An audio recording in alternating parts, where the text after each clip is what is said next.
ओवैसी जी खुद हमारे साथ जुड़ चुके हैं। असदुद्दीन ओवैसी जी आपका स्वागत है इंडिया टीवी पर। एक बार दर्शकों के लिए जानना चाहते हैं कि क्या ऑब्जेक्शन है आपको? यूपी सरकार कह रही है हम बड़े पॉजिटिव माइंडसेट से ये सर्वे कर रहे हैं। सर, अगर आप पॉजिटिव माइंड से सर्वे कर रहे हैं ना, तो आप सरकार को चाहिए था कि विद्या मंदिर, सरस्वती शिशु मंदिर, जितने गवर्नमेंट के स्कूल्स हैं उत्तर प्रदेश के, उनका भी सर्वे करा लीजिए, प्राइवेट स्कूल्स का भी करवा लीजिए।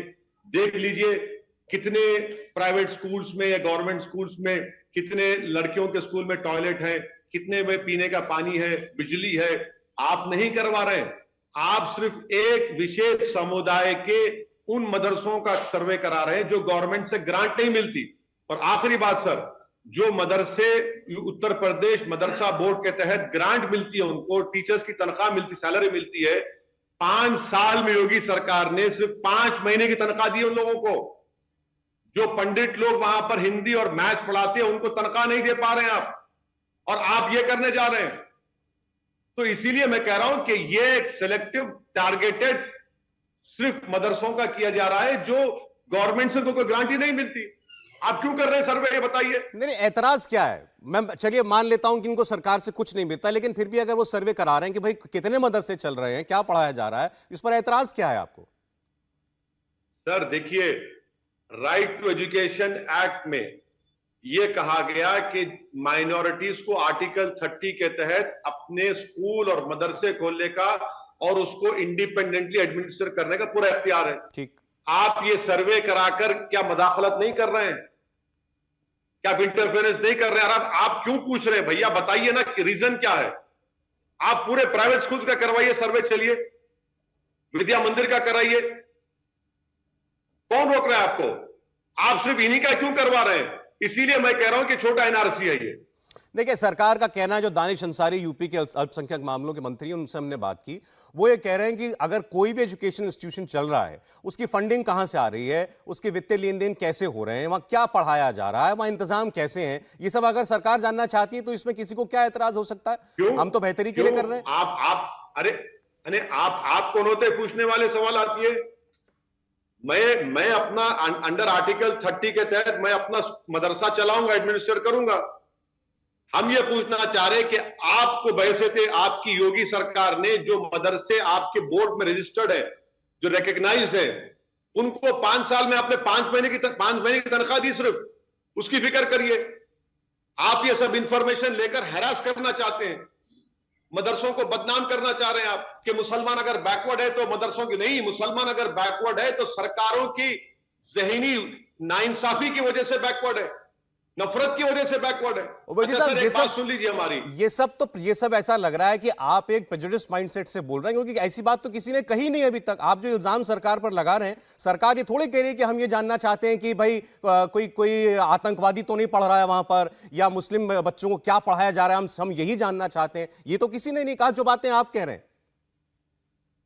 सर, इन मदरसों में इंसान को इंसान बनाया जाता है, उसको अच्छा मुसलमान और इस्लाम की तालीम देने का मकसद के तहत मदरसों को कायम किया जाता है। ये सरकार सिर्फ इन प्राइवेट मदरसों का सर्वे क्यों कर रही है? भाई आप विद्या मंदिर, सरस्वती शिशु विहार का करिए, प्राइवेट स्कूल का भी करिए ना, क्यों नहीं करेंगे आप? क्या वहां पर पीने का पानी मिल रहा है? अगर कोई दलित समुदाय का आदमी खाना पकाता है तो अपर कास्ट के बच्चे खाना नहीं खाते। क्या हमने नहीं देखा राजस्थान में एक दलित बच्चा सिर्फ पीने के पानी के मटके को हाथ लगाया तो उसको अपनी जान से हाथ धोना पड़ा? करवाइए ना उन सब चीजों का सर्वे आप। तो आपको दिक्कत है कि सिर्फ मदरसा क्यों, सभी एजुकेशन इंस्टीट्यूशन क्यों नहीं? बिल्कुल, ये टारगेटेड सर्वे है मुस्लिम समुदाय का, देश में पैगाम देने के लिए कि मुसलमानों को बदनाम किया जाए। और ये जो नैरेटिव बनाती है बीजेपी संघ परिवार के, मुसलमान बैकवर्ड है तो मदरसों से, अरे आप सच्चर कमेटी पढ़ लीजिए, इन मदरसों में सिर्फ 3% बच्चे पढ़ते हैं। बताइए, उत्तर प्रदेश में बता रहा हूं सर, उत्तर प्रदेश में जो प्राइमरी स्कूल टीचर है, 2014 में एक स्कीम खत्म हो गई, मगर आज भी उत्तर प्रदेश की सरकार 87 रुपए उनकी तनख्वाह से काटती है। इतना बड़ा स्कैम है, वो करिए ना। नहीं, उत्तर प्रदेश में गवर्नमेंट टीचर्स की वैकेंसी कितनी है? सुनिए सर, बेसिक एजुकेशन में 75,000 टीचरों की वैकेंसी है, सेकेंडरी एजुकेशन में 32,000 की, उसको फिल करिए। नहीं, मैं ये नहीं समझ पा रहा हूं, जैसे अभी आपने खुद कहा कि मदरसों में मात्र 3% मुस्लिम बच्चे जाकर के पढ़ते हैं। अब अगर सरकार ये कह रही है जैसे कि मदरसा बोर्ड के मदरसों को आप कहने चलिए वहां भी सैलरियां नहीं दी जा रही, लेकिन भले ही कागज पर सही, नियत तो ये है कि भाई एक तरीका बनाया जाए, कमरे कैसे हैं, कितने बच्चे पढ़ते हैं, कितने टीचर हैं, क्या करिकुलम है, ये सारी चीजें रेगुलेट की जाएं। इसीलिए मदरसा बोर्ड के जो ग्रांट वाले जो मदरसे हैं उसके ऊपर सरकार नजर रखती है। ऐसे ही प्राइवेट मदरसे में जाकर देखेंगे भाई यहां पर ठीक ठाक काम हो रहा है कि नहीं हो रहा है, उसको तो वेलकम करना चाहिए। सर नहीं, अरे मैं वेलकम करूंगा जब आप लखनऊ के पूरे प्राइवेट स्कूल में सर्वे कराएंगे। मैं वेलकम करूंगा जो प्राइवेट दूसरे लैंग्वेजेस स्कूल है उसमें भी सर्वे कराएंगे, मैं वेलकम करूंगा। क्या वहां के पढ़ने वाले बच्चे नहीं है? क्या वहां पर स्टैंडर्ड एजुकेशन देखना जरूरी नहीं है? क्या वहां पर कितने टीचर हैं जानना जरूरी नहीं है? क्या वहां पर पैसे कितने आ रहे हैं वो देखना जरूरी नहीं है? अच्छा, एक बात बताइए, अभी जैसे असम के अंदर कई मदरसों में 3 मदरसे ऐसे जिनको डिमोलिश किया गया, वहां पर भी इस बात को लेकर के बहुत ज्यादा एतराज जताया जा रहा है। मुझे नहीं पता आपने उस पर रिएक्ट किया कि नहीं किया। सरकार ये कह रही है कि भाई ऐसे मदरसे थे, वो भी अनरेगुलेटेड मदरसे थे, उन मदरसों के अंदर से टेरर लिंक निकले, टीचर पढ़ाने वाला वो आतंकवादी संगठन का मेंबर निकला, तो वहां पर उस पर कार्रवाई कर दी गई। मैं नहीं कह रहा हूं कि इस मंशा से यहां पर यूपी में काम हो रहा है, लेकिन अगर कोई चीज अनरेगुलेटेड है और वो ऐसी चीजों के लिए मान लीजिए कि वहां ऐसा कुछ हो सकता है, तो क्या सरकार को जानकारी इकट्ठा करने का अधिकार नहीं है? सर मैं लखनऊ में जब आपका संवाद एक बड़ा इंपॉर्टेंट प्रोग्राम हुआ था, उस वक्त डेमोलिशन के ताल्लुक से आपने मुझसे सवाल किया था। आसाम में अगर किसी मदरसे के टीचर के ताल्लुकात किसी आतंकवादी संगठन से मिलते हैं तो यकीनन अरेस्ट करिए और कोर्ट में उसको कन्विक्शन करवाइए।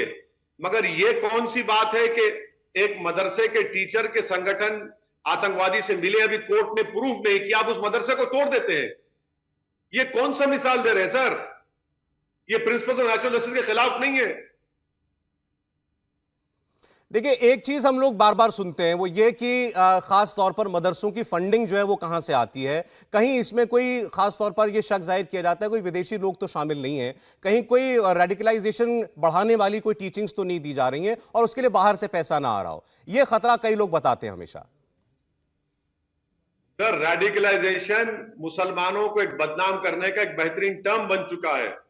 रेडिकलाइज तो वो लोग हो चुके हैं जो धर्म संसद करते हैं और धर्म संसद करके उनको गवर्नमेंट का सपोर्ट मिलता है। जिन संगठनों को गवर्नमेंट का सपोर्ट मिलता है वही रेडिकलाइज होते हैं, जिनको गवर्नमेंट का सपोर्ट नहीं मिलता वो रेडिकलाइज नहीं होते हैं। ये तो आप कहना चाहते हैं कि जो मदरसे जो है सरकार के पैसे से चल रहे हैं वहां पर रेडिकलाइजेशन बढ़ेगा? तो अरे उन मदरसों में जो सरकार के पैसों से चल रहे हैं सर, आपने तो 5 साल में 5 महीने की तनख्वाह दी उनको। मेरे ही क्वेश्चन पर मुख्तार अब्बास नकवी साहब ने कहा था कि हमको मदरसा मॉडर्नाइजेशन बोर्ड में 5000 करोड़ का बकाया देना है। आप दीजिए ना, फिर आप वहां पर आप पैसे ही नहीं दे रहे, आप रेडिकलाइजेशन की बात कर रहे हैं। देखिए, हमने अभी केंद्रीय मंत्री गिरिराज सिंह से बात की, वो तो ये कह रहे हैं, आपका नाम लेकर उन्होंने कहा कि देश में एक बार बंटवारा हो चुका है। ओवैसी साहब ऐसी बातें करके क्या इसी भावना को और बढ़ावा देना चाहते हैं कि जांच भी ना हो? ऐसा है ना कि ये जिस महाशय का आप नाम लिए हैं उनके ख्वाब में पाकिस्तान और जिना के सिवा कुछ आता ही नहीं है, तो अब उनके ख्वाबों की बात आप और हम क्यों कर रहे हैं? उनका उठना बैठना सांस लेना सिर्फ जिना और पाकिस्तान है, तो मुझे क्या करना है? उनको उनके ख्वाब मुबारक, वो अपने ख्वाबों में अपनी ख्वाब की दुनिया में खुश रहे। चलिए, आपकी बात छोड़िए, लेकिन वो ये कहते हैं कि योगी जो कर रहे हैं ये कमेंडेबल है, पूरे देश के अंदर ये होना चाहिए। ये केंद्रीय मंत्री है तो उस हैसियत से कह रहे हैं। क्या नहीं, क्या कमेंडेबल काम कर रहे हैं योगी? बताइए, आप बताइए हमको जो देश में होना चाहिए, बताइए। इस मदरसे के सर्वे के लेकर आप क्या बोले वो? क्या बोले? उन्होंने कहा ये पूरे देश के अंदर होना चाहिए। योगी जो मदरसों का सर्वे करा रहे हैं ये पूरे कंट्री के अंदर होना चाहिए। तो हो गया ना बात, फिर आप मेरी बात सच साबित हो गई। शुरू में मैंने कहा था कि ये मुसलमानों से नफरत की एक मिसाल है। एक विशेष समुदाय के मदरसों का सर्वे होगा तो फिर विद्या मंदिर और सरस्वती शिशु मंदिर का सर्वे नहीं होगा? हाँ, नहीं होगा क्या? प्राइवेट स्कूलों का सर्वे नहीं होगा? इसीलिए हम कह रहे हैं कि मुसलमानों से नफरत को भड़काने के लिए, बढ़ाने के लिए, और मुसलमानों की आजादी के 75 साल की आजादी में जो मुसलमान उलमाओं का जो रोल था इस देश को आजाद कराने के लिए, उनको खत्म करने के लिए इस तरह के सर्वे किए जा रहे हैं। ओवैसी साहब, आपने जब आर्टिकल 30 की दलील दी, मेरे सामने कंप्यूटर पर वो खुला हुआ है। ठीक है, देश में ये आजादी है किसी भी माइनॉरिटी तबके को कि अपने इंस्टीट्यूशंस वो चला सकता है, लेकिन इसको सीधे सीधे मुसलमानों से नफरत के साथ जोड़ देना, फिर आप कहते हैं कि सरकार डिक्लेयर कर दे कि तुम अब इस्लाम छोड़ दो, सब लोग हिंदुस्तान में इस्लाम नहीं चलेगा, कुरान नहीं पढ़ो, नमाज नहीं पढ़ो। आप इसको एक एक्सट्रीम तक ले जाते हैं। बिल्कुल कर दीजिए ना। जब आप मदरसों का सर्वे करना चाह रहे हैं तो आप बोल दीजिए कि कुरान मत पढ़ो, नमाज मत पढ़ो, बल्कि तुम आज से मुसलमान कहना भी बंद कर दो, कह दीजिए आप। इसका उससे क्या ताल्लुक है ओवैसी साहब? इसका क्या ताल्लुक है उस बात से जो आप कह रहे हैं? यही तो माहौल भाजपा बना रही है, मदरसों को बदनाम करना। भाई मदरसों में जो बच्चे पढ़ेंगे वही तो कुरान और सुन्नत की तालीम मुझ जैसे मुसलमान को देंगे। आप मदरसों को बदनाम कर रहे हैं, आप इस्लाम से नफरत कर रहे हैं और ये बता रहे हैं कि मदरसों की वजह से मुसलमानों का बैकवर्डनेस है। अरे मुसलमानों का बैकवर्डनेस भाजपा और आरएसएस की गलत सोच की वजह से, और वो जो नाम निहाद सेकुलर पार्टियां थी जो सिर्फ हमारे वोट पर अपनी राजनीति करे, उसलिए मुसलमान बैकवर्ड है। मदरसों से बैकवर्ड मुसलमान नहीं है, सरकारों की नाइंसाफी की वजह से मुसलमान बैकवर्ड है इस देश में। सर, मेरा कहना केवल इतना है कि आप एक कदम जो अभी शुरू हुआ है उस पर एक ऐसा मोटिव थोप रहे हैं जिसके बारे में उस सरकार ने कुछ नहीं कहा, अभी तक कुछ नहीं बोला उन्होंने।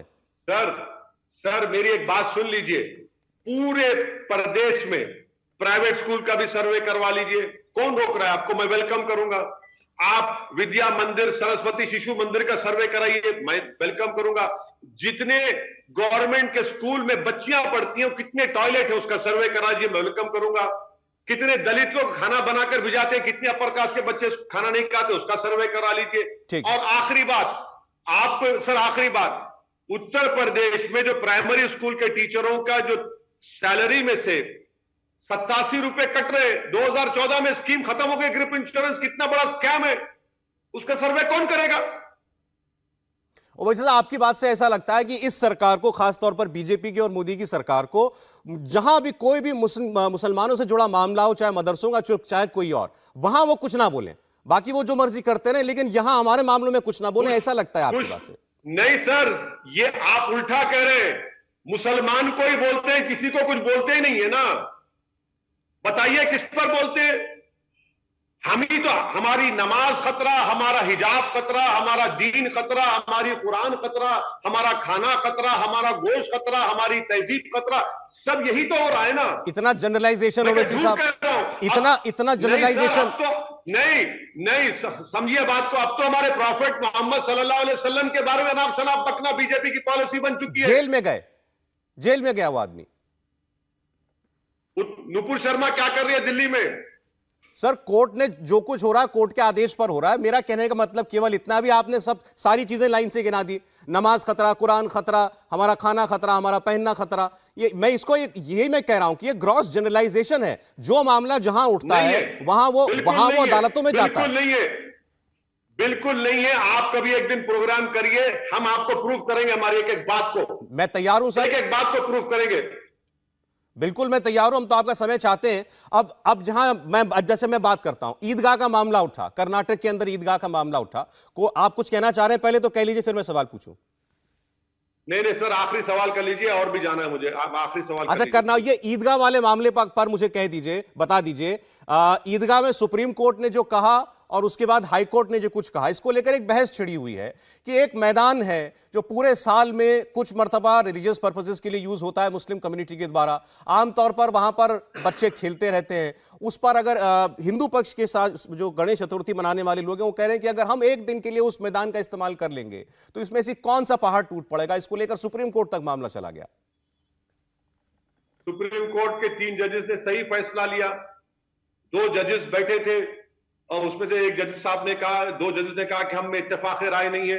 मैं सलाम करता हूं उन जजेस को जिन्होंने कहा कि इत्तेफाक राय नहीं है। तो 3 जजेस के पास गया, सुप्रीम कोर्ट ने कहा कि आप क्यों करना चाह रहे हैं?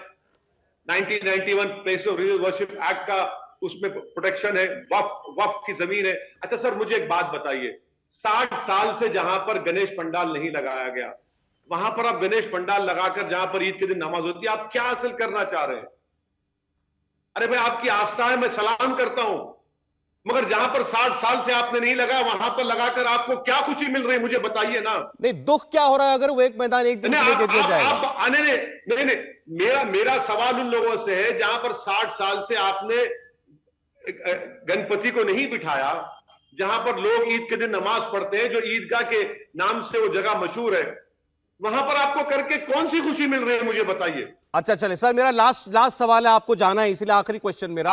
सर अब जाने दीजिए, एक आखिरी सवाल का जवाब दीजिए, 30 सेकंड। एक बीजेपी के एक नेता ने अब यह सवाल भी उठा दिया है कि देश के अंदर सारे बड़े मंदिर जो हैं वो सरकार के कंट्रोल में हैं, दरगाहें, बड़ी बड़ी मस्जिदें, मुस्लिम रिलीजियस जो इंस्टीट्यूशंस हैं वो क्यों नहीं? यह भी एक मुद्दा उठ रहा है। सर उनको कहिए कि जहालत की बातें मत करिए, सेंट्रल वक्फ एक्ट पढ़ लीजिए, उनको ज्ञान मिल जाएगा। Thank you sir, thank you. तो आपने ओवैसी को सुना। एआईएमआईएम चीफ ने कहा कि मदरसों का सर्वे एक टारगेटेड सर्वे है, एक छोटा एनआरसी है। ओवैसी ने आरोप लगाया कि सरकार मदरसों को बदनाम कर रही है, सर्वे के नाम पर मुसलमानों को परेशान किया जा रहा है। ओवैसी ने मांग की कि मदरसों के सर्वे के साथ ही हर प्राइवेट संस्थान का भी सर्वे हो।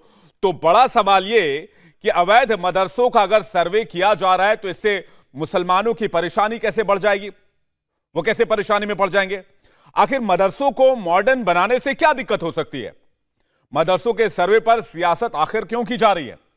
शुरू करते हैं मुकाबला में बड़ी बहस। गेस्ट का एक बड़ा पैनल हमारे साथ मौजूद है। मैं स्वागत करना चाहूंगा अवनिजेश अवस्थी का, राजनीतिक विश्लेषक हैं। हमारे साथ अंबर जैदी हैं, सामाजिक कार्यकर्ता हैं। मोहम्मद फरहान हैं, एआईएमआईएम के प्रवक्ता हैं। और हमारे साथ मौलाना मसूद मदनी जुड़ रहे हैं, तंजीम अबनाए दारुल उलूम देवबंद से। आप सभी मेहमानों का बहुत बहुत स्वागत है। अवनिजेश अवस्थी जी, मैं आपसे शुरुआत करना चाहूंगा। एमआईएम चीफ कह रहे हैं कि मदरसों का सर्वे एक टारगेटेड सर्वे है और एक छोटा एनआरसी है जो मुसलमानों को टारगेट करने के लिए किया जा रहा है। ये छोटा एनआरसी क्या होता है? एनआरसी होता है छोटा और बड़ा। अगर कुछ हो तो आप मुझे समझा दीजिएगा तो शायद मैं ज़्यादा बेहतर जवाब दे सकूं। ये आर्टिकल में संविधान में प्रत्येक व्यक्ति को या अल्पसंख्यकों को अपने हिसाब से वहाँ पर शिक्षा के केंद्र खोलने के अधिकार है। लेकिन संविधान में ये कहाँ लिखा हुआ कि सरकार आपसे पूछ नहीं सकती? ये तो संविधान में लिखा नहीं। तो सरकार संविधान के हिसाब से काम कर रही है, पहली बात तो ये साफ है जी, इसमें कहीं संविधान के किसी आर्टिकल का उल्लंघन नहीं हो रहा। दूसरी बात, इन्होंने कहा कि वास्तव में मुसलमानों को टारगेट किया जा रहा। बार बार वो वैसे साहब कहते हैं प्राइवेट स्कूलों में एक बात बड़ी साफ सी है कि वहाँ पर उसके भी नियम है, उसमें बाकायदा उनको कहा जाता है, वो एक बोर्ड से संचालित होते हैं। कोई बिना किसी बोर्ड के वहाँ पर कोई व्यक्ति अपने बच्चे को दाखिल नहीं करता।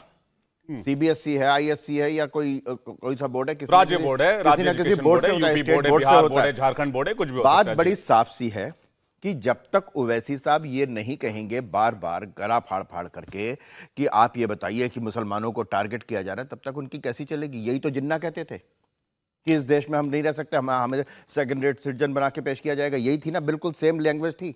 ये मुसलमानों के इलाके हैं, यहाँ से रामनवमी का जुलूस नहीं निकल सकता जी। ये मुस्लिम बहुल इलाका है, यहाँ पे वीर सावरकर की तस्वीर क्यों लगा दी जी? यहाँ पे घंटी नहीं बज सकती जी क्योंकि ये मुस्लिम बहुल इलाका, चेन्नई में जाके कहा गया। ये कई जगह, अभी तो मुझे मालूम चला कि गणपति उत्सव पे किसी एक राज्य में हाई कोर्ट ने कहा कि आप एनओसी लेके आइए अपने वहाँ के अल्पसंख्यक समुदाय से। तो ये क्या है? कोई नहीं बोलेगा, कोई नहीं बोलेगा ना, मुझे मालूम है। लेकिन बात यह है कि विवेक जी, अगर एक बात बताइए, इस देश में अगर गंगा जमनी तहजीब की बात की जाती है तो गंगा जमनी तहजीब का मतलब यह है ना, ठीक है, आप खाली मैदान में गणपति उत्सव लगाने के लिए कोर्ट जाने की जरूरत ना पड़े। मैं एआईएमआईएम के प्रवक्ता हमारे साथ, उनसे मैं आपके सवाल का जवाब ले लेता हूं। हमारे साथ मोहम्मद फरहान है। मोहम्मद फरहान, क्यों ये सवाल पूछा जा रहा है कि सर्वे अगर हो रहा है तो ये मुसलमानों के खिलाफ कदम है? कहीं भी मदरसों को बंद करने की बात नहीं की जा रही है, मदरसों के खिलाफ एक्शन की बात नहीं की जा रही है, मदरसों के खिलाफ कुछ भी नहीं कहा जा रहा, बस ये कहा जा रहा है कि हम सर्वे कर रहे हैं। तो ये मुसलमानों के खिलाफ कैसे हो गया? देखिए, क्या नाम है, मैं एक बात कहना चाहता हूं विवेक जी, ऐसा है कि मदरसों की जांच करा रहे हैं, साथ में क्या नाम है, प्रारंभिक शिक्षा जो स्कूल हैं, जो माध्यमिक स्कूल हैं, उनकी भी जांच करवा डालिए कि किस स्थिति में है, वहां पर कितने बच्चे पढ़ने आ रहे हैं, या उनकी बिल्डिंग का स्ट्रक्चर क्या है, या वहां पर उनको क्या नाम है जो खाना मिलता है उसका क्या नेचर है, किस तरीके की खाने की व्यवस्था है वहां पर, पढ़ाई का कैसी गुणवत्ता के आधार पर है। इसके साथ ही जो शिशु सरस्वती मंदिर खोले गए हैं या जो सांस्कृतिक क्या नाम है स्कूल खोले गए हैं उनकी भी जांच करा डालिए। केवल एक पक्ष को, एक समुदाय की ही जांच क्यों हो रही है, जब आप शिक्षा की ही जांच करा रहे हैं, शिक्षा के मानक की जांच करा रहे हैं ना। यहाँ तो जांच शिक्षा के मानक की है, तो मानक सबके लिए एक बराबर होनी चाहिए। एक मानक बनाइए कि प्रारंभिक, माध्यमिक, मदरसा बोर्ड सबकी जांच एक बराबर होगी और जांच 3 महीने में कंप्लीट होकर रिपोर्ट दिया जाएगा। कोई दिक्कत नहीं है, करा लीजिए। ठीक है, तब आपको कोई दिक्कत नहीं। वैसे सरकारी स्कूलों की जांच होती है, सरकारी स्कूलों की जांच होती है, प्राइवेट स्कूलों में भी फ्लाइंग स्क्वाड जाते हैं, डीएम जाते हैं, इंस्पेक्शन करते हैं। मैं ये कह रहा हूं कि अगर सबकी जांच हो तो आपको एतराज नहीं है। क्या है गुणवत्ता? आज इतनी स्क्रिप्ट मिली हो वैसे जी की मैं तरफ एक से सेकंड, इतना ही बोलेंगे। अंबर जी एक सेकंड, मैं ये कह रहा हूं सर्वे से क्या एतराज है? अच्छा ये बताइए कि सिर्फ मुसलमानों को ही टारगेट किया जा रहा है? नहीं, इसमें मुसलमान कैसे टारगेट हो गए? फिर हिजाब। अगर सरकार जाके देखना चाह रही है कि क्या पढ़ाई हो रही है, किस तरह की तालीम दी जा रही है, कौन कौन से सब्जेक्ट पढ़ाए जा रहे हैं, करिकुलम क्या है, यहां कंप्यूटर लग सकता है, इसमें मुसलमान टारगेट कैसे हो गए? टारगेट आप बनाना चाह रहे जिससे आपकी राजनीति चलती रहे। एक मिनट विवेक जी, जब वो क्या नाम है अविनेश जी बोल रहे थे तो आप उसमें इंटरफेयर नहीं किया, आप मुझे भी सुन लीजिए थोड़ा सा धैर्य रख करके। देखिए ऐसा है कि जिस तरीके से ये सर्वे टीम भेजी जाएगी वहां पर केवल मदरसों से धन उगाही का काम किया जाएगा। मैं आपको बता दूं, जब मदरसे ओपन किए जाते हैं तो एनओसी ली जाती है, तमाम मानक देखने के बाद ही उसको मदरसे की मान्यता दी जाती है। अब इसके बाद नई जांच आ गई है। नहीं, आपने ये स्पेकुलेशन में कह दिया। अंबर जैदी कुछ कहना चाह रहे हो, उसके बाद मैं मसूद नदवी जी आपके साथ 5 सेकंड ले लूं, 5 सेकंड ले लूं। एक सेकंड, मैं एक मेहमानों से रिएक्शन ले लूं, फिर मैं आऊंगा। मैं सिर्फ 5 सेकंड जल्दी कहना चाहता हूं। मैं 5 सेकंड में बात कर दूं अपनी। मैं सिर्फ एक बात कहना चाहता हूं विवेक जी कि ये कहते हैं सब पर होना चाहिए, मैं कहता हूं सब पर होना चाहिए। जब मनमोहन सिंह ने कहा था इस देश के प्राकृतिक समूचे संसाधनों पर सिर्फ अल्पसंख्यकों को पहला हक है, तो कौन आके कहा था कि भाई इसका क्या मतलब है, सबका हक होना चाहिए, बोले थे ओवैसी साहब। ठीक है, अंबर ज़ैदी कुछ कहना चाह रहे हैं। देखिए मैं यहाँ पर जो AIM के जो चीफ थे वो भी इसी तरह की बात कर रहे थे, उनके जो प्रवक्ता हैं वो भी यही बात कर रहे हैं। जब हम बात करते हैं संविधान के आर्टिकल 30 के तहत माइनॉरिटीज को अधिकार मिला हुआ है कि हम अपनी तरह से अपनी जो संस्कृति है, एजुकेशन है, अपनी तरह से बना सकते हैं संस्थान, तो साथ ही साथ वही संविधान ये भी अधिकार देता है कि जो बच्चे होते हैं 15 साल से कम उम्र के बच्चे को स्पेशलाइज्ड एजुकेशन नहीं दे सकते। लेकिन वो मदरसे इस चीज का पालन तो नहीं करते, बचपन से बच्चों को स्पेशलाइज्ड एजुकेशन पढ़ाई जाती है, थोपी जाती है उनके सर पर। आप बोल रहे थे ना, मैं नहीं बोल रही थी, तो आप खामोश होकर सुन लीजिए। और दूसरी बात जो आप कर रहे हैं, जो स्कूल जो भी होते हैं वो जो रेगुलेटरी बोर्ड के अंतर्गत चलते हैं, उनका समय समय पर किस तरह से संचालन होता है ये जांच होती रहती है। आपको शायद ये बात पता नहीं है, तो इस तरह की बातों को करके आप मंकी बैलेंसिंग नहीं कर सकते। यूपी में 16,456 मदरसे, जिसमें से 560 को सरकारी अनुदान मिलता है, और उसके अलावा जो अन्य मदरसे हैं नए, वो सरकारी अनुदान की सूची में नहीं है। अगर सरकार ये जांच करना चाहती है, सरकार रेगुलाइज करना चाहती है, तो एतराज नहीं होना चाहिए। ठीक है, एब्सोल्युटली। अंबर आपके पास वापस लौटूंगा, मौलाना मसूद मदनी के पास चलते हैं। मदनी जी, सरकार अगर रेगुलाइज करना चाहती है, जानना चाहती है कि किस सिस्टम के तहत पढ़ाई हो रहा है, करिकुलम क्या है, कौन से सब्जेक्ट पढ़ाए जा रहे हैं, और इसे बेहतर कैसे किया जा सकता है, फंडिंग के क्या वहां पर इंतजाम आते हैं, कहां से फंड आ रही है, पैसे कहां से आ रहे हैं, इसमें मुझे लगता कोई एतराज वाली बात हो सकती है। नहीं, मेरा इसमें यह कहना है कि खास तौर से मदरसे की बात हो रही है जांच के विषय में, तो और भी बहुत सारे स्कूल आते हैं, शिक्षा की जगह आती हैं, तो इसमें सरकार को भी घेरना चाहिए। कम से कम सरकार ने जो वादे किए थे पब्लिक से कि 15 लाख हर खाते में आएंगे, वो नहीं आए। नौकरियां हर साल 2 करोड़ दी जाएंगी, वो नहीं दी गई।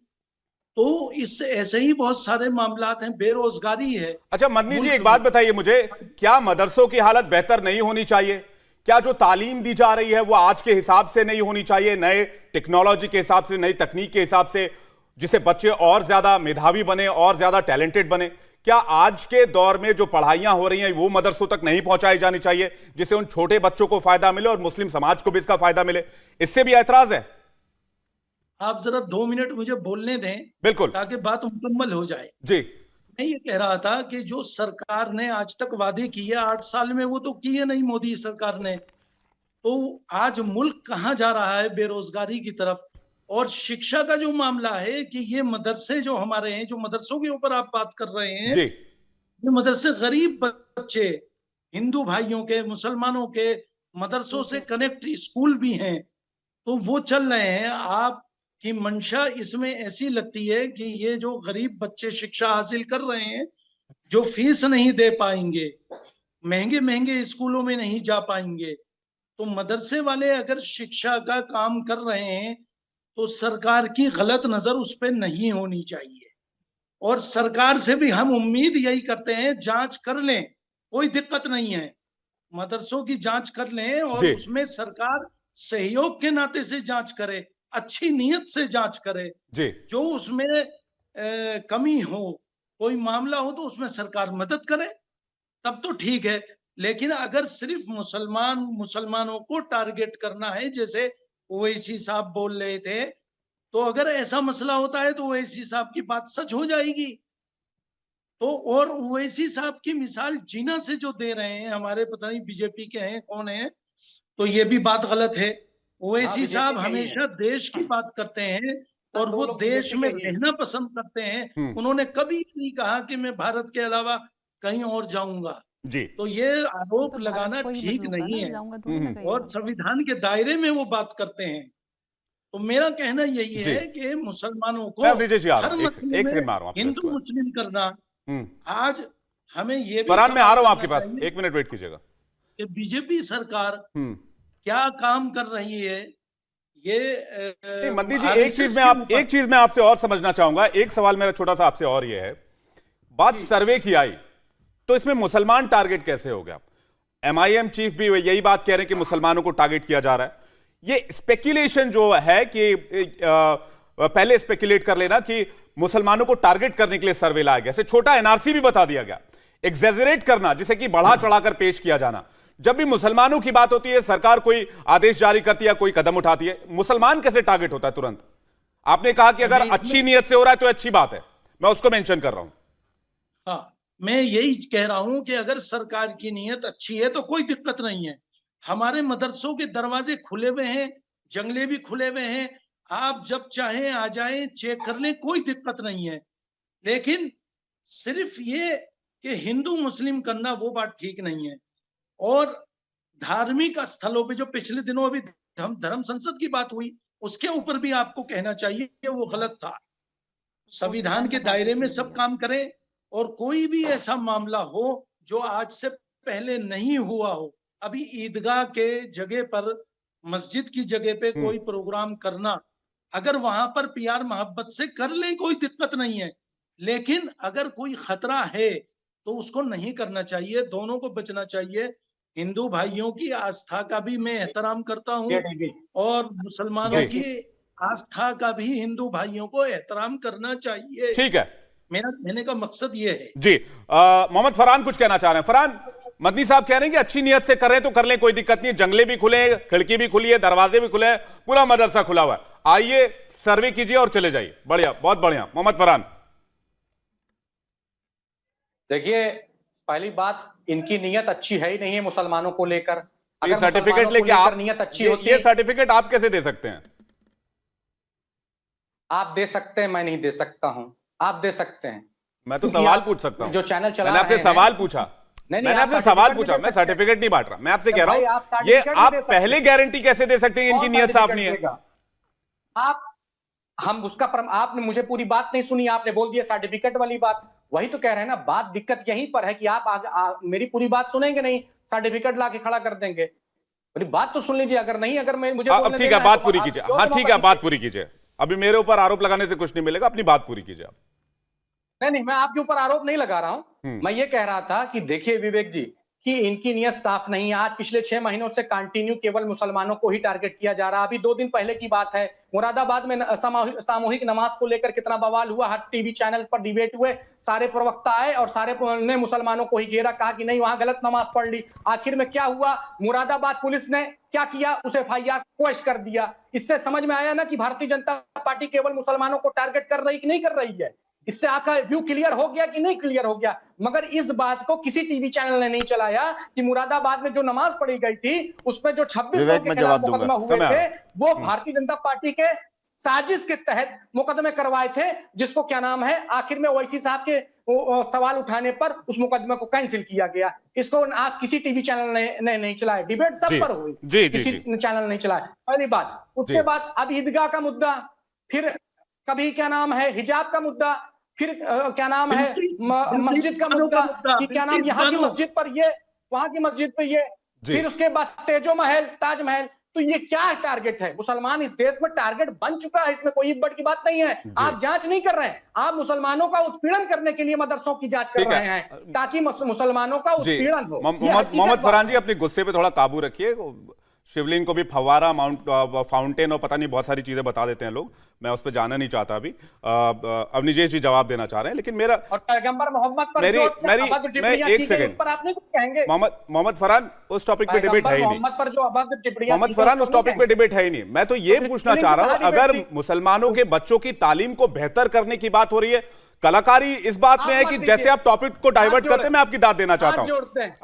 अवनिजेश जी कुछ कहना चाह रहे हैं। पहले विवेक जी, चूंकि मेरा नाम लिया गया था, जी। शायद नाम नहीं जानते थे लेकिन मुझे कोट किया गया था। पहली बात तो मदनी साहब, मैं आपको बता दूं कि मैं बीजेपी का प्रवक्ता नहीं हूं, ये बात आप मन से साफ कर लीजिए, एक बात। दूसरी बात बड़ी साफ सी है कि मैंने इसलिए कहा कि मिस्टर जिन्ना कांग्रेस के मेंबर थे, उन्होंने ही कहा था, तब तक उन्होंने ये नहीं कहा था अलग देश, वंदे मातरम नहीं गाएंगे। उन्होंने कभी गांधी को महात्मा गांधी नहीं कहा, उन्होंने कहा कि हमारे धर्म के खिलाफ है, मैं मिस्टर गांधी कहूंगा। एक बात नहीं, मुस्लिम बहुसंख्यक जिलों में उनको उनके लिए रिजर्व कर दिए जाएं, ये उन्होंने कहा था। मैं इसलिए कह रहा हूं कि मुस्लिम बहुल इलाकों में अगर आज ये कहा जाता है, क्या कहा जाता है कि यहां से रामनवमी का जुलूस नहीं निकलेगा साहब, संवेदनशील इलाका है। इस भारतवर्ष में गंगा जमनी तहजीब कहे जाने वाले में ये संवेदनशील इलाके कहां से आ गए, जहां से एक धर्म का व्यक्ति टॉपिक मैं इसलिए कह रहा हूं, ये टॉपिक यही है, बहुत बड़ा टॉपिक, आप इतना नहीं कवर कर टॉपिक पाएंगे। यही है। मदरसों की बात कर रहा हूं, जो आदेश यूपी सरकार का। मैं विवेक जी, आप मैं उस पे, हाँ, उस पे एग्जैक्टली comment यही करें। कह रहा जी। हूं कि जब ये बात आ जाएगी दिमाग में कि मुस्लिम्स को टारगेट किया जा रहा है, हम कुछ अलग हैं, तो तब ये कहा जाएगा कि ये मदरसों का सर्वे क्यों किया जा रहा है। बात ये है, बात ये बड़ी साफ सी है, इसमें कोई दो राय नहीं है कि मदरसों में भी इस देश के चाहे किसी भी संप्रदाय के हों, उन बच्चों को भी बेहतरीन शिक्षा लेने का हक है। बिल्कुल। और अगर उनको और बेहतरीन शिक्षा दी जा सकती है, उनके लिए और खेल के मैदान बनाए जा सकते हैं, वहां पर लाइब्रेरी बनाई जा सकती है वहां पर, तो क्यों ना उनको, क्यों ना हो, वो गरीब बच्चे हैं ना, तो इसलिए वो सिर्फ मदरसे में पढ़ेंगे, और मदरसे में पढ़ेंगे तो वो ठीक से पढ़ नहीं पाएंगे। एक सेकंड फरहान भाई, एक सेकंड, मैं आऊंगा आपके पास, मैं एक सेकंड आऊंगा। नहीं, मदनी जी काफी देर से वेट कर रहा हूं, मैं सब सारे मेहमानों को मौका दीजिए। लोकतंत्र का पालन टीवी डिबेट में, पैनल में भी करना चाहिए। मैं अंबर में आ रहा हूं, एक सेकंड, एक मदनी जी से सवाल ले लूं। मदनी जी की तारीफ करूंगा, उन्होंने जिस तरह से कहा कि अगर साफ नियत से सर्वे हो रहा है तो होने देना चाहिए, लेकिन सवाल यह है कि जब MIM चीफ ओवैसी ऐसा कहते हैं कि मुसलमानों को टारगेट करने के लिए इस तरह का फैसला किया जा रहा है, क्या मदनी साहब इससे मुसलमानों के मन में दुर्भावना नहीं आएगी? क्या उनके दिमाग में, दिलो दिमाग में ये नहीं आएगा कि ये मुझे परेशान करने के लिए किया जा रहा है क्योंकि MIM चीफ ऐसा बोल रहे हैं? तो ये मुसलमानों को भड़काने वाला बयान हुआ कि नहीं हुआ? नहीं, मैं तो इसमें ये एक बात छूट गई थी, एक बात और मैं कहूंगा जी। अभी आप मुसलमानों की बात जो चल रही है, ओवैसी साहब जो कह रहे हैं, इसमें हमें थोड़ा सा शक इस पे इस वजह से होता है कि बिल्किस बानो को इंसाफ इस देश में नहीं मिला। ये देखो, ये दो, हाँ, आ रही है आपकी आवाज, आ रही है, हाँ बोलिए। हाँ, मैं ये कह रहा हूं कि इस देश में बिल्किस बानो को भी इंसाफ नहीं मिला, तो इसलिए ये सवालात उठते हैं।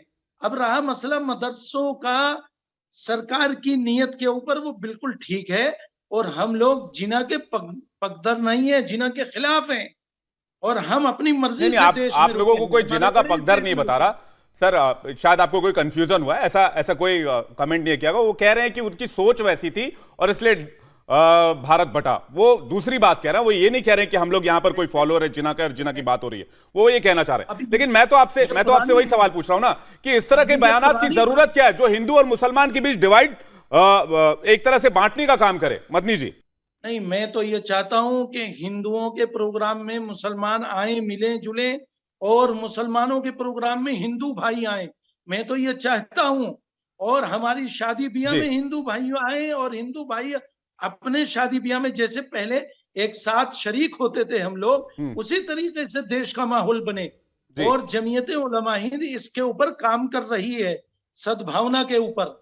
तो ये बड़ी अच्छी बात है। अभी आपने जो बात कही है कि मुस्लिम इलाके में जुलूस क्यों ना निकले, भाई ये क्या बात, उसमें 10-5 लोग शरपसंद होते हैं और वो हंगामा कर सकते हैं। इसलिए जो हमारे पुलिस अधिकारी हैं वो इस बात को मना करते हैं कि भाई मस्जिद पे कोई ना वो चढ़ जस्टिफाई जाए हो गया, और कोई पथराव ना कर दे। तो इसलिए थोड़ा सा वहां जाना ही बंद कर नहीं, दो। एक तो इलाके वाली बात नहीं होनी आप चाहिए। नहीं हिंदुस्तान नहीं, पूरा- एक सेकंड, हिंदुस्तान पूरा शादी हिंदुस्तान। ब्याहों में तो मैं मिल अंबर- लो, अंबर से एक कमेंट शादी मैं आ रहा ब्याहों हूं। में तो मिल अब लो, लीजिए एक सेकंड। लेकिन अब रामनवमी लीजिए, का जुलूस अंबर से नहीं निकाल कमेंट ले रहा हूं मैं। सकते। अंबर बहुत देर से वेट कर रही है। मैं आ रहा हूं, फरहान आ रहा हूं आपके, अंबर देखिए, मेरा सवाल आपसे भी वही है, जी। एआईएमआईएम चीफ के बयान को ये बांटने वाला बयान क्यों ना कहा जाए? बिल्कुल, देखिए उनकी राजनीति है ये, वो चाहते ही नहीं कि मुसलमान मुख्य धारा से जुड़े। अगर मुसलमान पढ़ लिख कर समझदार हो जाएगा, मुख्य धारा से जुड़ जाएगा, वो ओवैसी जी जितना काबिल बन जाएगा, तो ओवैसी जी किसके लिए राजनीति करेंगे, इसको भड़काएंगे? तो ये पहले ही सेट कर देते हैं एक एजेंडा मुसलमानों के दिमाग में डालने के लिए कि ये सरकार आपके विरोध में काम कर रही है। तो मुसलमानों के डर में दिल में खुद डर बैठ जाता है, वो सरकार पे विश्वास कर ही नहीं पाते। फिर उसके बाद कह देते हैं छोटी एनआरसी है। एनआरसी, ये बताइए दुनिया में कौन सा ऐसा देश है जिसके पास एनआरसी नहीं है? भारत को छोड़ के। भारत जब एनआरसी की बात करता है तो आप उस पे ऐसा हवा क्रिएट करते हैं जैसे पता नहीं क्या किया जा रहा है। दूसरी बात यह है कि जब मदरसों की मॉडर्नाइजेशन की बात आती है किसी भी देश में, जब हम बच्चों की बात करते हैं या उनके भविष्य की बात करते हैं, शिक्षा के अधिकार की बात करते हैं, यहां पर मुसलमान बच्चों के शिक्षा के समान शिक्षा के अधिकार का हनन होता है, उस पर कोई नहीं बात कर सकता। ओवैसी जी बात करेंगे आर्टिकल 30 पे। विवेक, मेरी बात पूरी नहीं हुई है, जल्दी से और देखिए जब पढ़ लिख कर कोई भी इंसान आगे बढ़ता है तो किसी भी देश के लिए ह्यूमन कैपिटल बहुत इंपॉर्टेंट होती है। लेकिन ये सोचिए कितना बड़ा इंफ्रास्ट्रक्चर, कितना बड़ा फंड वेस्ट हो रहा है। वो बच्चे किसी लायक ही नहीं होते, ना अपने लायक होते, ना देश के लायक होते। तो ये बोझ बढ़ जा रहा है उस देश पे। इस पे कोई बात करने के लिए तैयार नहीं है। इस पे आप एक बड़ा आरोप लगा रही हैं। आप कह रहे हैं कि एआईएमआईएम ये नहीं चाहती कि बिल्कुल, मैं जो खुल के मुस्लिम बोल बच्चे रही हैं हूं। वो तालीम ग्रहण करें और बड़े ओवैसी उच्च जी कौन से शिक्षा मदरसे उच्च गए थे? शिक्षा उनके हासिल कौन से करें, बच्चे मदरसे जाते तो उनकी हैं? राजनीति अगर बन वो रही है। इतने ही मोहम्मद फरहान मदरसों इसका को जवाब दे पसंद रहे हैं। ठीक करते हैं, है अपने बच्चों को और खुद मदरसे मोहम्मद क्यों फरहान, नहीं आप लोग जाते नहीं चाहते कि मुसलमानों तक उच्च शिक्षा, उच्च तालीम पहुंचे, ये आरोप है अंबर जैदी का। जी देखिए, ऐसा है कि अंबर जैदी जो हैं वो बीजेपी के आघोषित प्रवक्ता हैं। फिर वही घोषित काम कर रहे हैं। प्रवक्ता आप सवाल का जवाब सवाल नहीं का देंगे। जवाब आपके पास आप होता फिर- नहीं है आप मुद्दे personal का, attack तो आप करेंगे। सिर्फ आरोप नहीं, प्रत्यारोप personal कर attack सकते हैं। अंबर एक इससे second। ज्यादा आप लोग कुछ कर नहीं सकते। अंबर, आप सवाल का जवाब दीजिए, आप पर्सनल अटैक मत कीजिए। अगर आपके पास जवाब नहीं है तो आप पर्सनल अटैक का सहारा लेते हैं। पर्सनल अटैक नहीं कर रहा हूं जी, मैं। देश ये हर डिबेट में इस बात को मैं पहले क्लियर कर देता हूं, उसके बाद क्या नाम अपनी बात रखता हूं। हाँ। देखिए, मेरा आपके जो सरगना है उनका भी यही काम है, मुसलमानों के दिमाग में आप एजेंडा सेट कर देते हैं, फिर उसके बाद अपनी बात रखते हैं। यही तो आपकी नीति है। इसी पैटर्न पे आप इस एजेंडा पे काम करते हैं। मुसलमानों के दिमाग में पहले ही आप जहर डाल देते हैं। ये तो गलत तरीका है। ठीक है, बिल्कुल जवाब ले लेते हैं। अंबर जवाब ले। आप बात करते हैं बोलने की आजादी की, दूसरों के लिए आप पहले एजेंडा सेट कर देते हैं। अब मुझे डिबेट चलाने दें। तो ये गलत तरीका है ना। मोहम्मद फरहान, जल्दी से एक फाइनल कमेंट मदनी जी से लूंगा मैं। मोहम्मद फरहान, संक्षेप में पूरा कीजिएगा। जी, ये स्टूडियो में बैठ के नाजायज फायदा उठा रही हैं, बस यही आप कहना AIMM चाहूंगा। के प्रवक्ता दूसरी बात बन के मैं क्या नाजायज है, फायदा आप उठा जवाब नहीं रहे दे हैं। रहे। आप जवाब दीजिए ना प्लीज, ऐसा मत आप कीजिए ना सुनिए, प्लीज। मैं आप जवाब आपने दीजिए। आप सुन लीजिए विवेक भाई सुन लीजिए, मैं प्रमाण दे सकता हूं कि इन्होंने स्वीकार किया था एक डिबेट में बैठकर कि हाँ ये बीजेपी का समर्थन करती आप हैं। जैसे मैं झूठों प्रमाण की दे बातों सकता को हूं, मैं इनका इनकी वाइफ है। कोई वैल्यू नहीं देती। ठीक है, आपके आप पास- लोग आपस में- आपके आप पास लोग जवाब आपस में- नहीं है, इसलिए यही आप करेंगे क्योंकि आप लोग चाहते हैं कि मुसलमान इस देश के मुख्य धारा से ना जुड़े। आप जैसे लोगों की जो मुसलमानों के बेस पर अपनी राजनीतिक रोटियां देखिए, सेकना चाहते हैं, इससे अपना किसी भी वजूद कायम डिबेट रखना चाहते हैं, किसी भी यही डिबेट मुसलमानों को में देखना निकल कर समझना सामने नहीं चाहिए आएगा। कि लेकिन मैं कैसे लोग आपके नेता हैं, स्पष्ट बात निकल कर आपको सामने कहां नहीं ले जाना आएगी। चाहते लेकिन हैं? मैं मदनी जी की बात का तारीफ करूंगा कि जिस तरह से उन्होंने कहा कि अगर इनको चुप कराइए। सर्वे साफ नीयत से हो रहा है तो होने देना चाहिए। और मुझे लगता है कि इस बात पर जो बयान मदनी जी ने इंडिया टीवी पर दिया उस पर एआईएमआईएम के चीफ असदुद्दीन ओवैसी भी विचार करेंगे। आप सभी मेहमानों का बहुत बहुत शुक्रिया हमारे साथ जुड़ने के लिए। पूरे देश में इस समय गणपति बप्पा मोरया गूंज रहा है। मुकेश अंबानी के घर एंटीलिया में भी गणपति विराजे हैं। मुकेश अंबानी के घर गणपति पूजा में आज महाराष्ट्र के सीएम एकनाथ शिंदे और डिप्टी सीएम देवेंद्र फडणवीस शामिल हुए। देवेंद्र फडणवीस के साथ उनकी पत्नी अमृता फडणवीस भी थी। अंबानी के घर बप्पा के दर्शन के बाद सीएम शिंदे राज ठाकरे के निवास शिवतीर्थ के लिए निकल गए। शिवतीर्थ राज ठाकरे का नया घर है। सीएम शिंदे राज ठाकरे के घर गणपति बप्पा का दर्शन करने पहुंचे हैं। आगामी बीएमसी के चुनाव को देखते हुए सीएम शिंदे और राज ठाकरे की इस मुलाकात के सियासी मायने निकाले जा रहे हैं।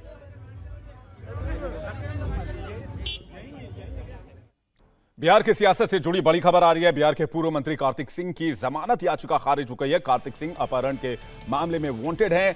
दानापुर की कोर्ट में आज कार्तिक सिंह को पेश होना था, लेकिन कार्तिक पेश नहीं हुए। कार्तिक सिंह के वकील ने जमानत के लिए अर्जी दी थी। दानापुर की कोर्ट ने जमानत अर्जी को खारिज कर दिया। मंत्रालय बदले जाने से नाराज होकर कार्तिक सिंह ने कल ही नीतीश मंत्रिमंडल से इस्तीफा दे दिया था। कार्तिक सिंह कोर्ट की नजर में फरार चल रहे हैं। हालांकि 12 अगस्त को एक अंतरिम आदेश में कोर्ट ने 1 सितंबर तक किसी भी तरह की कार्रवाई पर रोक लगाई थी, लेकिन अब जमानत याचिका रद्द होने के बाद कार्तिक सिंह पर गिरफ्तारी की तलवार लटक रही है। इंडिया टीवी हर वक्त हर जगह डाउनलोड करने के लिए सर्च करें India TV news Google play store या ऐप स्टोर पर।